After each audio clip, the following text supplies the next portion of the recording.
butt. Yeah, balance. Okay, that was a quarter line, wimp. You go a little fatter? You're fine. Good. Sit up. Same thing? Yeah. Okay, do circle. Okay, try to get out of the corner as soon as you can, almost like you're riding to E. So you can get to the center line. Over there. Center line. And now right seat. Good save, good save, good save. All right, 20-meter stretchy canter. Play with the bend, a little right, a little left. Let her poke her nose out. Don't chase her with your seat. Thank you, honey. Sure. Good, and then recollect. Uphill, look up, look up, look up. Good. Cross the diagonal, somewhere after X, trot. Good.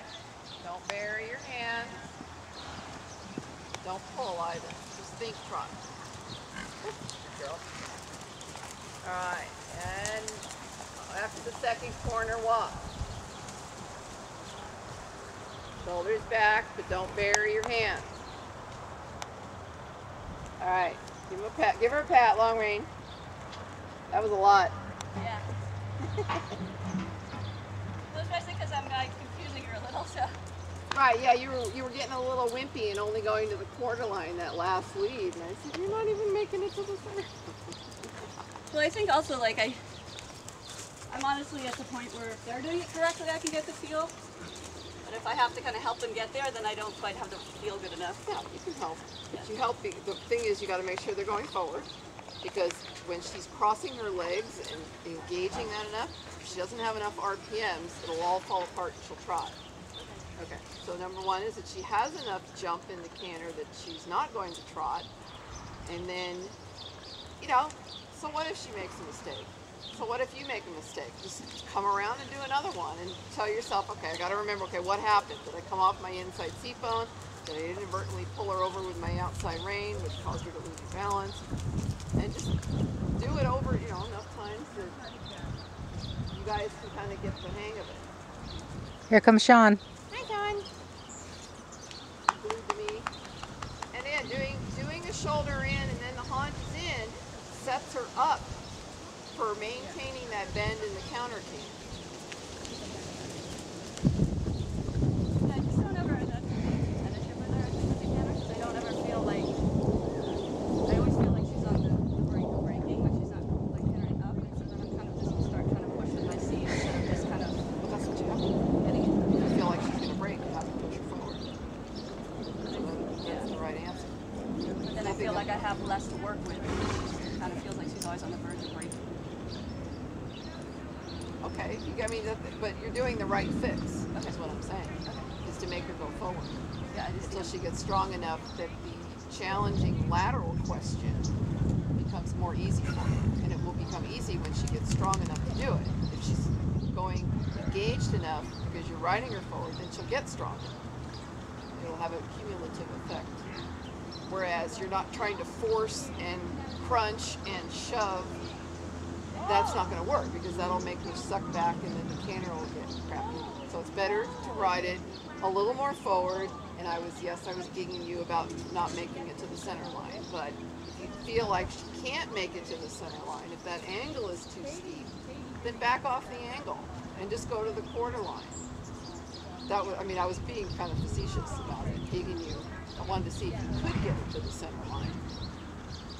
But any horse that you ride, if you're going to start out doing it to the quarter line until they're strong enough to gradually make it wider and wider until you can do 20 meters.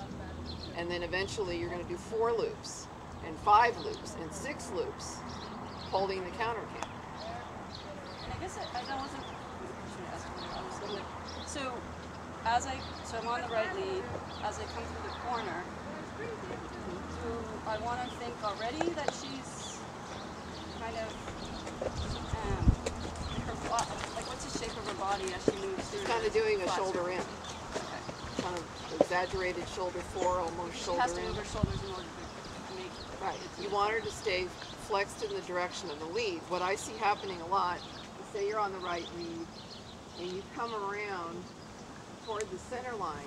If you're using too much outside left leg and she throws her butt, then when you go to make the turn back to the corner, she's haunches in. And that's disengaging that inside hind leg. It's like her haunches are swinging to the inside. They're beating you around the turn. Does that make sense? Visual? So if you're going on the left lead, counter canter, you want her in a shoulder in position so that that hind leg has to work as she turns. Because a lot of times I see people, they get the haunches over here and then this leg doesn't have to engage. It's just straight. She doesn't have it under and bent, flexed, loading it. If she swings her haunches too far to the inside. That's why I said try and ride it shoulder in, not haunches in. Is it okay to think of her, if she's on the right lead and we're coming to go towards the center, then can I think of her in left front and kind of outside hind almost,